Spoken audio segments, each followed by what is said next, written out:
Good morning, folks. We are going to close out the 5 7 by 28 series that has been, I wouldn't say dragging on for a long time, but it's just taken a long time.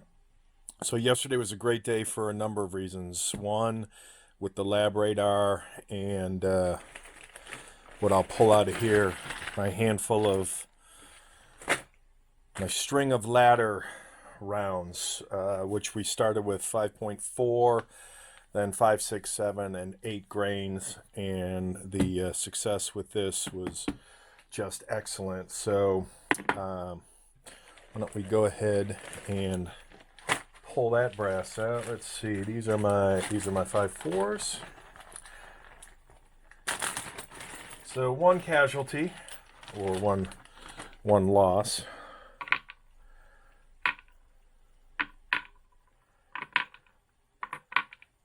And the range was busy, to say the least. Oodles and oodles of peoples. So when I say casualty, I am referring to these. This is my 5s. I was only able to find 4 of the 5.5 grain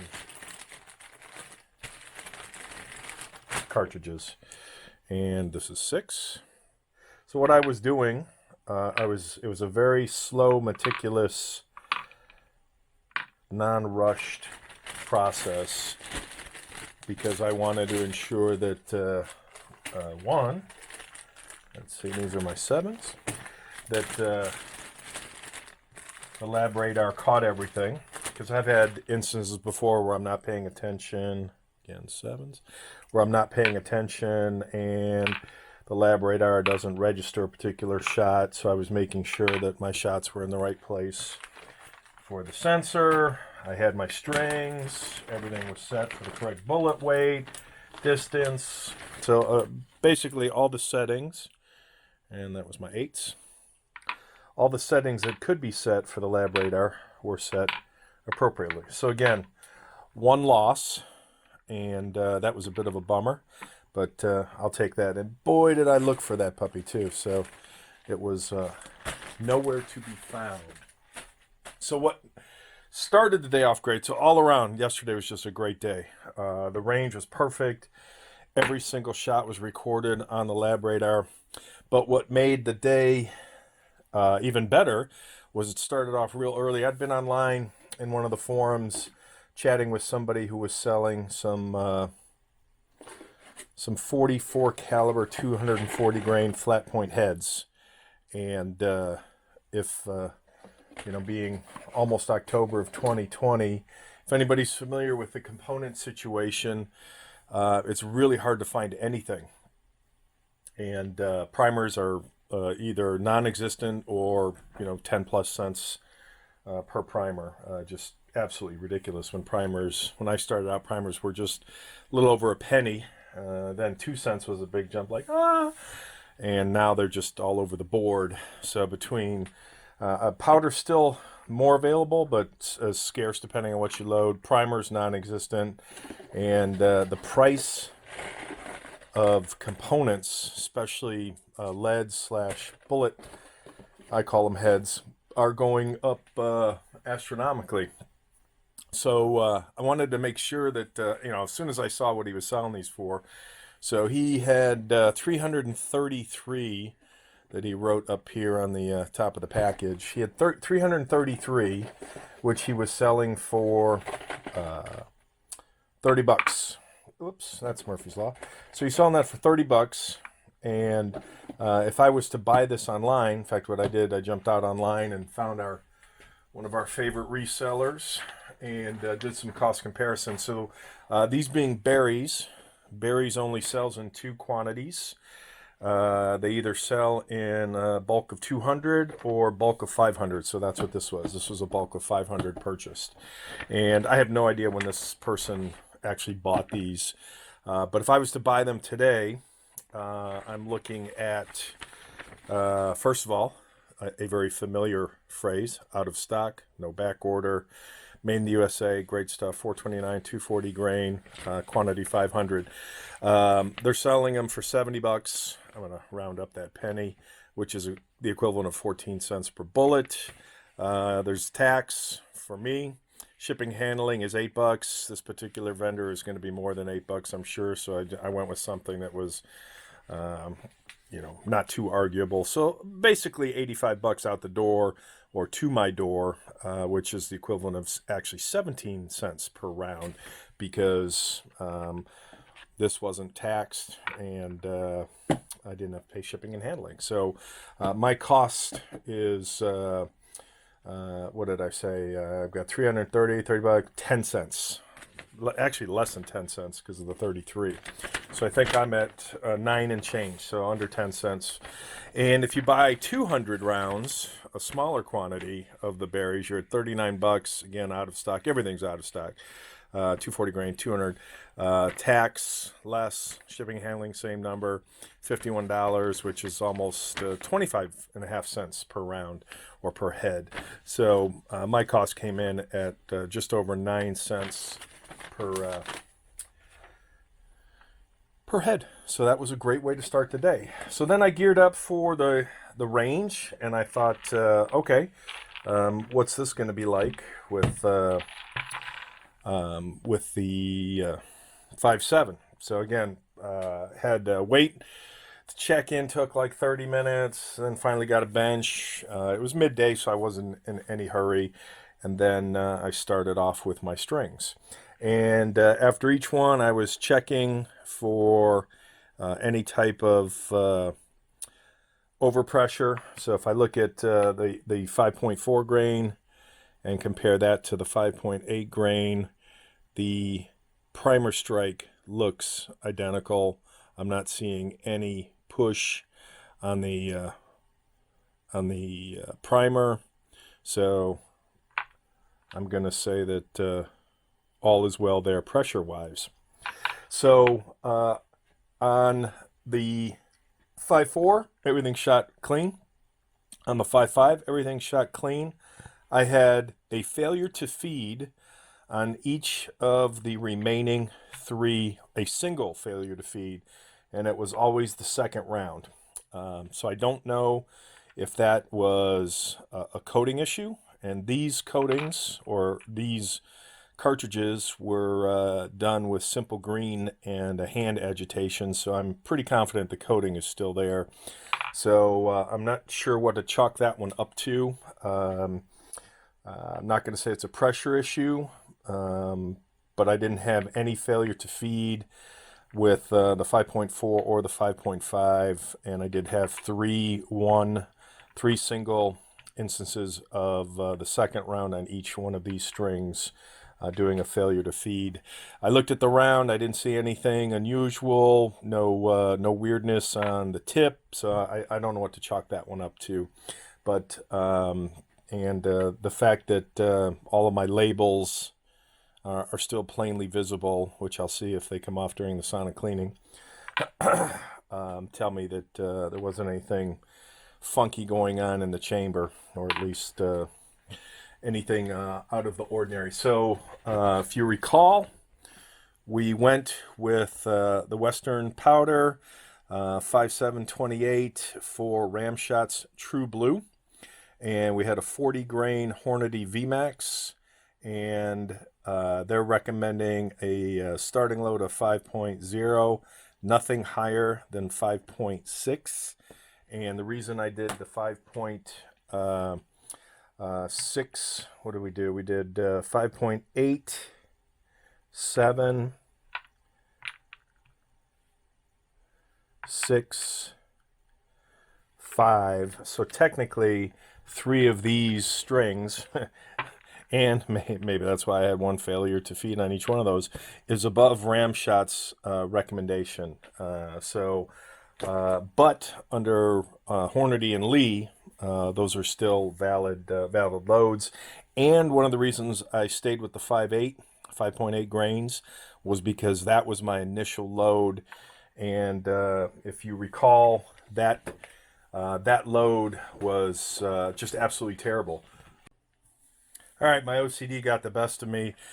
I had to get that bullet out of there, and then I just decided to get the box of berries off the bench because it was drawing too much of my attention. So back to what I was rambling on in terms of getting to the load data, and I think I broke off on right around I was hitting less than 800, if 800. I think I was averaging in the mid 700s with my load, nowhere near the 15 or the 1660 to 1850 range for what I would consider a relatively, I wouldn't say hot load, but not a light load. I was at the upper end of the spectrum, and based on what other people were loading, I thought I was reasonably safe doing so. So let's get to my data. So what was great about the Labradar was that every single string I shot 5. And granted, these are not huge numbers. 5 is not a big sampling. Maybe 20 of each would have been a better sampling, or 10 of each would have been a better sampling. But I chose 5. And I thought, if I can't do it in 5 and get reasonable numbers, then I need to go back to the drawing board, because then I'm doing something wrong. But for my 5 shots of 5.4 grains, I came in at an average of 1733 feet per second, highest of 1748, lowest of 1709. So I was like, all right, so my mental expectation was each step up in tenth of a grain should give me higher pressure, or at least higher feet per second, faster velocity. And that's actually what it looks like it turned out to be. So when I jumped up to the 5.5 grain, also 5 shots in the series, averaging 1774 feet per second. Fastest was 1801, slowest was 1736. So again, I would say for a tenth of a grain progression to have that delta, what is that? 1730, so maybe 40, so 10% would be maybe 2.5% bump in, in fact, now I'm curious, let me bust out my calculator to see what that would be, because I'm public school math. 1733 times 0.0, actually let me do 1774 times 0.025. Nope, off by a little bit, so dun, dun, dun. Oh yeah, I was thinking 2.5%. Looks like 0.2. So 1774 times yeah, 0.02% difference. So yeah, it's just a decimal point. But point being, no pun intended, I was seeing the difference in the two, and it was a significant difference. And then we jump up to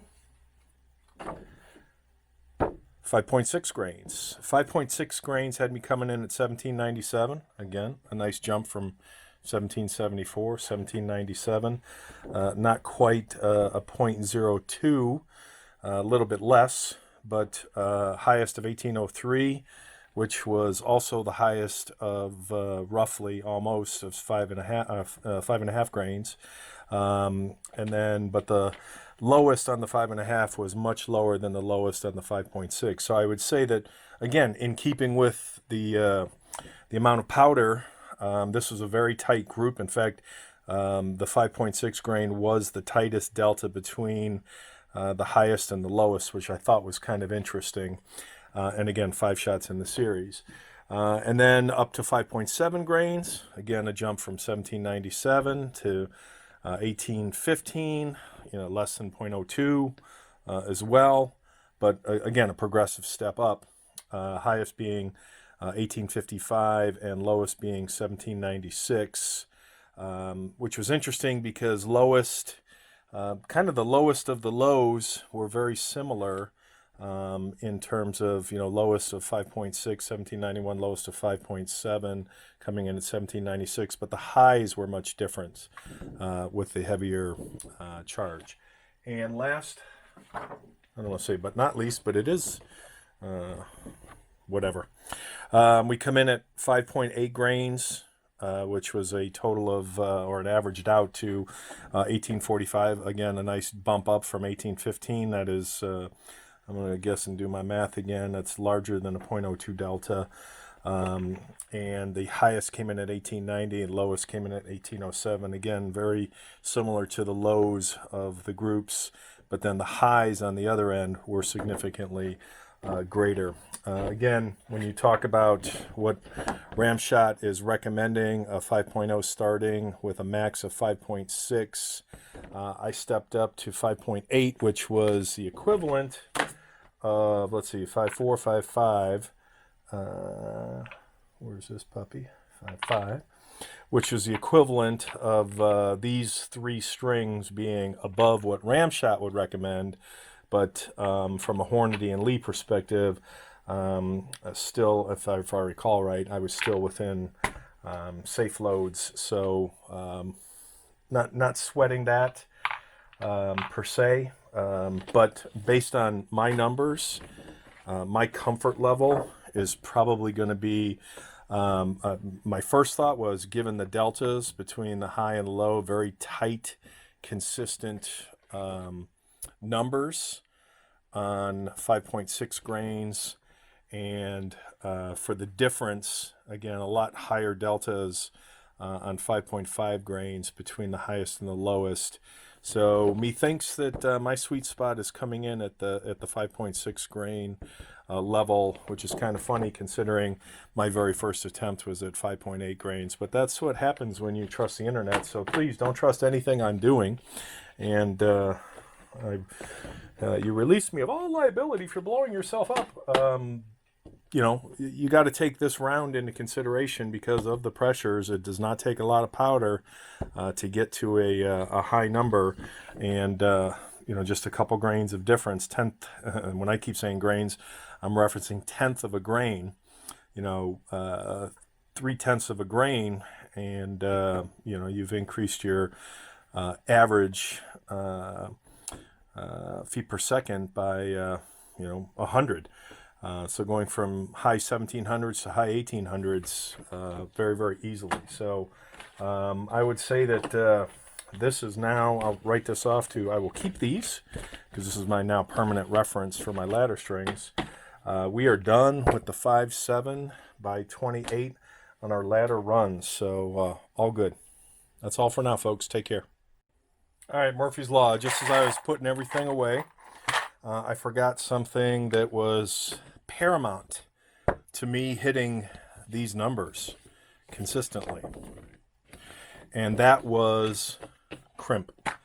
So if you recall, I was under 800 on my feet per second on my initial load of 5.8 grains. So my starting load of 5.8 after I did all my interweb research mentally should have had me at that number, and I was at less than half that number. I was under 800. I might have broke 800 a couple times, but I think I averaged like 7 something. In fact, you know what? Let me pull out my recipe book because now I'm extremely curious.